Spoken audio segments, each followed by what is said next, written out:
And so I will showcase both of these really fast. So we go into the jewels, right? And we'll just do pandemonium, and then I will go ahead and equip that as well. So you can see we've got a sort of chaos flame engulfment. And then let me go back and I will change the socket to the erratic tier. And this one should be the bombs. I mean, that is phenomenal for PvP and PvE. It's just so good, right? Get two, it's doing explosions, it's going to be hard for them to dodge, it's going to knock them back. Alright, what is going on, vampires all across Varderon? Welcome to Jewel Crafting and the Schools of Magic. This video is going to be covering the 6 schools of magic and the jewels that you'll need to make abilities the best they can possibly be and end up with best in slots. So first thing we're going to do is build a jewel crafting table. And then I believe you actually get jewel crafting table from, I think it's Raziel. So it's going to be a tier 2 boss to be able to actually craft your own jewels. But have no fear, they actually drop all the way across Varderon from tier 1 all the way up to tier 3. Yeah, it is Raziel. Okay, so then when you come to the crafting table, you can craft the gems that you have unlocked. So different bosses allow you to be able to craft the tier 2 and tier 3 jewels.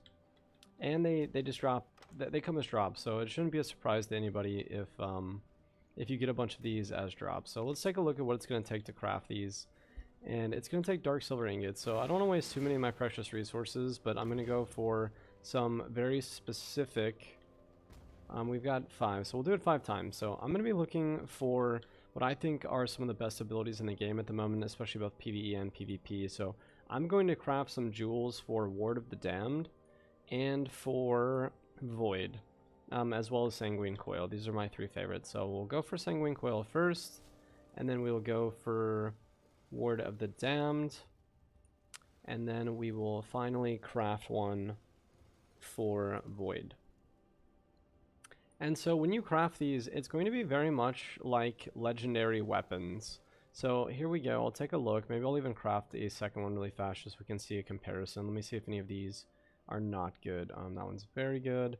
I'm going to craft another Void just so we can do a comparison of what the rolls might be. So, I mean, here we go. This is actually perfect. All right. So now going forward, you can place one jewel inside of your abilities. So when we go to Void, we edit the socket, and then we can just look at what these do.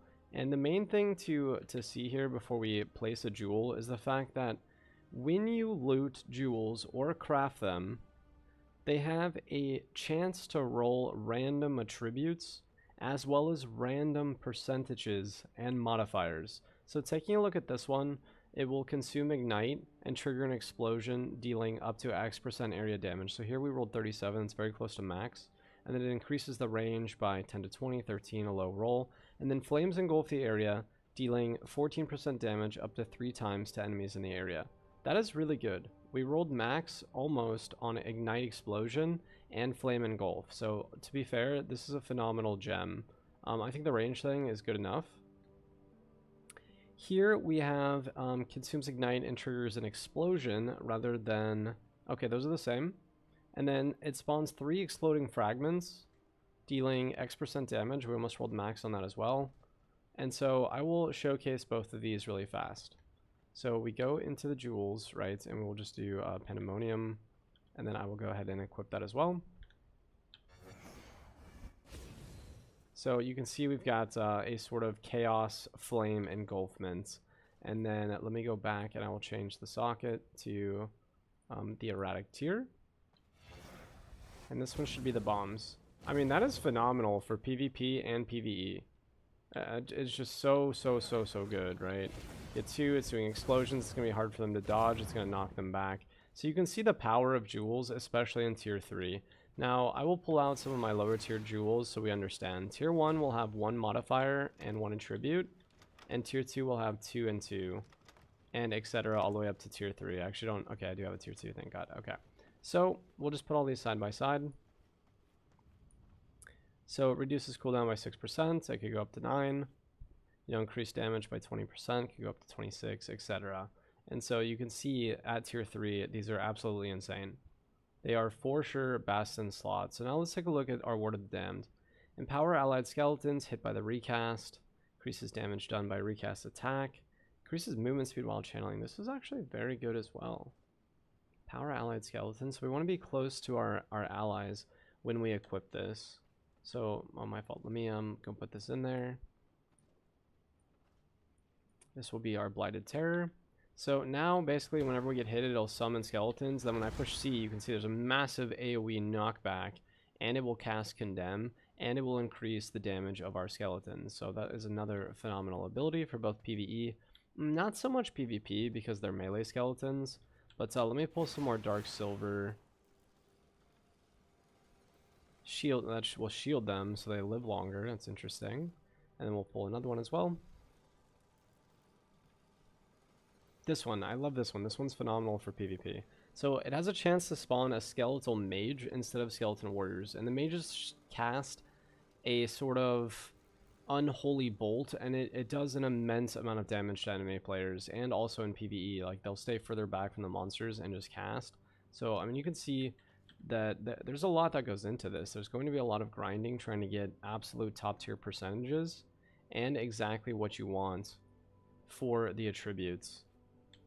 And then what else do we have? Oh yeah, Sanguine Coil. I like Sanguine Coil personally in a group. It's great for healing. Let's see what we ended up with here. So Transfusing Eye. So this was phenomenal. Also, another really good one. So let me throw this on really fast. So now we actually have 4 casts of this instead of 3. So by the time you finish all 4 casts, your casts are almost coming back. And let's see, increases projectile range. Probably not the best on the range and speed. Consuming leech on hit. Alright, so that has been a walkthrough of jewels. They are insanely good, and some of them truly change the course of your playthrough and your PvE and your PvP experiences. Let's see if I can look at some of these so I can show you. So, for example, for Ice Nova, the tier 2 attribute here is that the Ice Nova will now shield you and your allies for 50% of spell power. So, every time you cast this, you are boosting your team and yourself. And there are a lot of interesting abilities and great jewels that can change up whether or not you want that to be single target, area of effect. It can heal, it can shield. There are just a lot of things going on with the jewels, so I hope this hasn't been too confusing. I've tried to make it about as easy as possible. And so now we're going to just take a look at the 6 schools of magic. And the main thing to realize here is that you can build around each of these, and then you can further build with specific jewels into your school of magic. So, for example,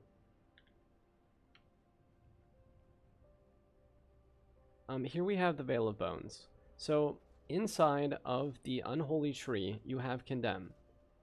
Condemn is a part of almost every ability inside of this tree, right? All of these, you can see on the right, will do some form of Condemn. And Condemn will increase all damage you deal to the condemned enemy by 15% for 5 seconds. Additionally, if a condemned target dies, you will summon an Unholy Warrior Skeleton. So, then, if you want to get very technical, you can now put something like this on for a jewel, and if an enemy is affected by Condemn, the next attack will instead inflict Bane. And now, when an enemy affected by Bane dies, you will summon a Skeletal Mage instead of a Skeletal Warrior. So you can see where you can really play around with the trees, and it gets very involved, and pulling a lucky gem early is going to change the course of what you are capable of. I'm just going to say, for example, here, I think in my 4-hour playthrough of Gloomrot, which I have releasing, I pulled a Bone Explosion, which gave a Fading Snare on my enemies. So now for the rest of that playthrough, when I was tier 1, maybe even tier 2, depending on your jewel drops, I was snaring enemy players and monsters for like 1.9 seconds. That's actually a long time in PvP to be slowed for 2 seconds. So you can really feel the difference in jewel crafting, jewel drops, and etc. Okay, so that is Unholy. It's going to be based around Condemn, summoning, and weakening your enemies so you do more damage to them. Chaos is one of my favorite because it's very simple. All Chaos abilities will ignite your enemies, which does damage over time.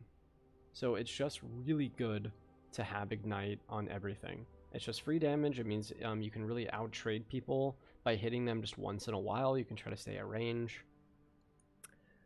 Blood is very interesting. When you hit somebody with a blood ability, they become leeched. And now you will heal yourself when you deal physical damage to them.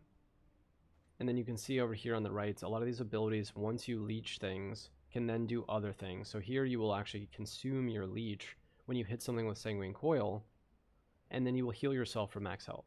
So there's just like a really large symbiosis between your schools of magic, your abilities, and your jewels. Moving on, we've got Illusion. Illusion is fun because it has multiple branches, but it's very RNG based. You can win or lose a fight based on whether or not you get enough Phantasm stacks. So first of all, Illusion Magics will weaken your enemies, which will reduce how much damage they do. So rather than increasing how much damage you do to them with Unholy, Illusion will reduce the damage they deal. You also gain Phantasm stacks when somebody who is weakened dies. This is more of a PvE thing, but Phantasm is very interesting. You can stack this up to 10 times, and it will reduce your spell cooldowns by up to 10%, or, well, this will stay stacked, right? This will stay stacked until you have successfully reset a cooldown. And sometimes you have a 2% chance to reset your cooldown per stack. So when you are at max stacks, let's say you cast a Wraith Spear. I'm just going to throw this on. When you are at max stacks, sometimes after using Wraith Spear, you will then get Wraith Spear back. So now you have a double pushback and throwing weapon, and this pierces all targets. So there is just, I've fought a lot of players who rock Illusion in PvP, especially dueling, and the thing that's so interesting about it is when they use the Mistrance counter, it will sometimes reset immediately after they use it. So now they have 2 counters, and then they can teleport away twice, and then use the spear and the mosquitoes and etc. to kind of just keep you at a distance. So it's just very, very interesting the way all the schools work. Continuing forward, we have Frost Magic, which this is similar to what it used to be. It just has a lot more of an interesting component to it now. So initially, when you first hit somebody with most Frost Magic schools, they become chilled, which slows them. And then hitting a chilled target will usually freeze them based on what you have, and then they are frozen for 4 seconds. They do get a bit of an ice shield, which kind of makes them take less damage in a way, but you're sort of trying to trade how much damage you deal, and while they're frozen you get your cooldowns back. So you can also see it does 25% spell damage if an enemy is immune to freeze. So there are some CCs and etc. And there's just a lot of interesting things going on with this school. When you ice block, you heal yourself. I really like Crystal Lance, and like I showed with Ice Nova, so initially it just, just does magic damage, but then you can build it so it shields and it heals, and every ability in this game, I'm not going to go into it in depth this video, it's more your basic guide on the schools of magic. But moving forward, we have Storm. Storm is the brand new school of magic, and already a ton of players use this Lightning Curtain. Lightning Curtain is great because it gives you a fading accelerant for you and your team to move faster, as well as your allies, for example, your undead skeletons and etc. And the main reason why this is so good is because it blocks all projectiles.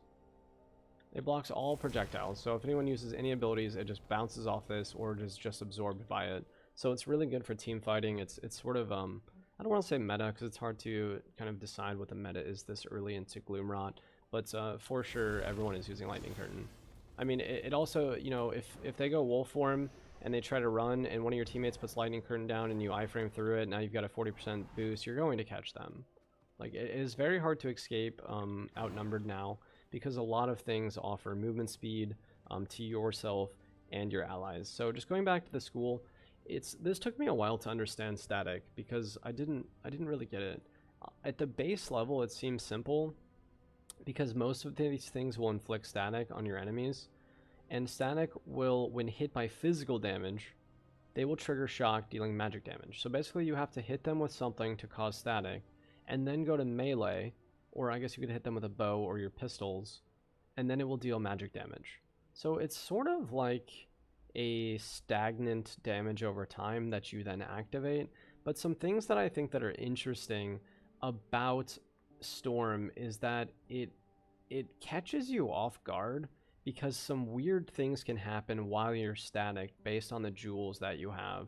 So for example, ball lightning, let's see how many bars I have. Can I craft a, I do not want to grind for more dark silver right now, so I will try, I think we didn't need that many. Let me try one more gem and I'll go ball lightning, because I just feel like ball lightning is a super awesome ability.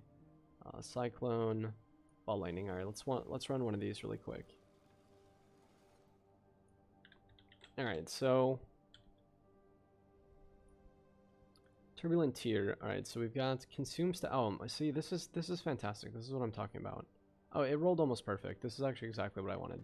Okay, so ball lightning. You can now use this to. It's a very high tier skill shot, so you can send it, and then you can also explode it early.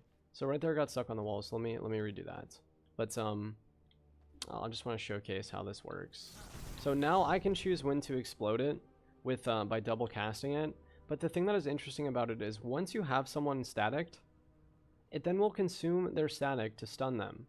So you can consistently keep enemies with Storm stunned and or knocked up. So for example with Discharge, if someone is staticked and you phase through them with your Discharge counter, it knocks them in the air for 3 seconds.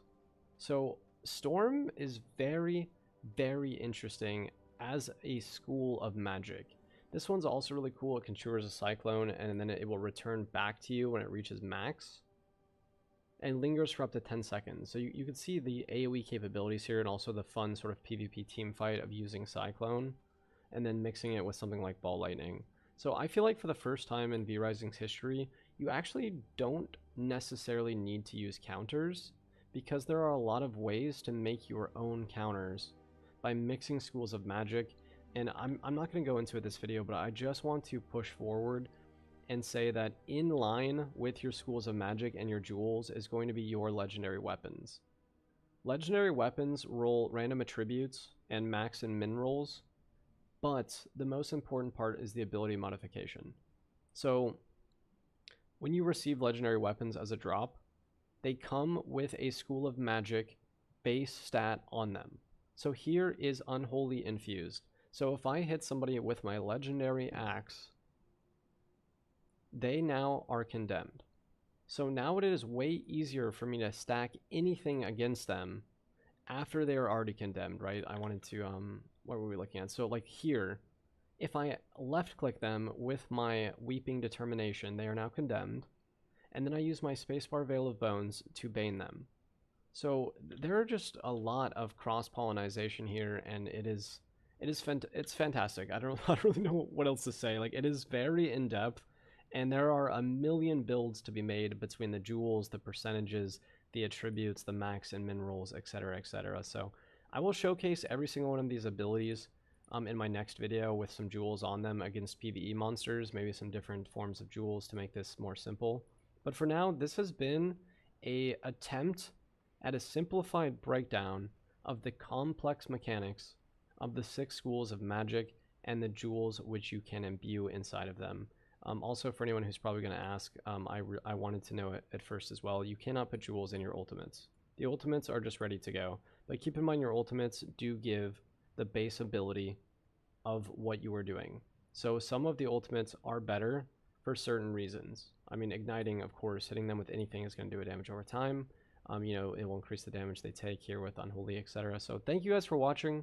Please comment, like, and subscribe, and I will give away a DLC code of Sinister Evolution to one random person who comments, likes, and subscribe. So thank you all so much, and I will see you for the next one.